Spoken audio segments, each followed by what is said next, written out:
আল মালিকু, প্রকৃত বাদশার দরবারে চাওয়া।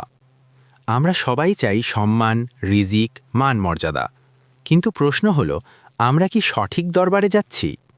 আজ বলবো আল্লাহর একটি মহান নাম, আল মালিকু, যিনি একমাত্র প্রকৃত বাদশা।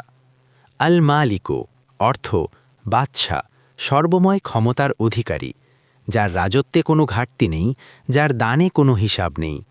রাসূল সাল্লাল্লাহু আলাইহি ওয়াসাল্লাম আমাদের শিখিয়েছেন আল্লাহর সুন্দর নামগুলো দিয়ে তাঁকে ডাকতে।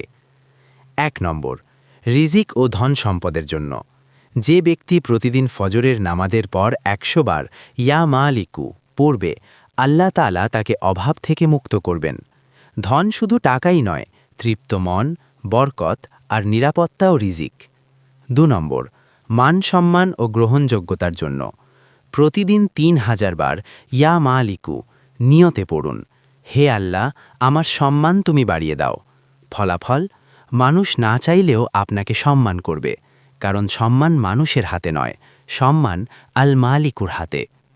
৩ নম্বর, হারানো সম্পদ ফিরে পাওয়ার জন্য। যদি কারো সম্পদ অপহৃত হয়, ইয়া মালিক আল মুলক এই নামটি ১০,০০০ বার পড়লে আল্লাহ তার রাজত্বের শক্তিতে হারানো জিনিস ফিরিয়ে দিতে পারেন।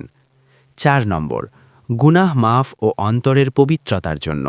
যে ব্যক্তি প্রতিদিন সূর্যাস্তের সময় এই নামের জিকির করবে, আল্লাহ তার অন্তরের মলিনতা দূর করে দেবেন, গুনাহ মাফ করবেন আর আত্মাকে হালকা করে দেবেন।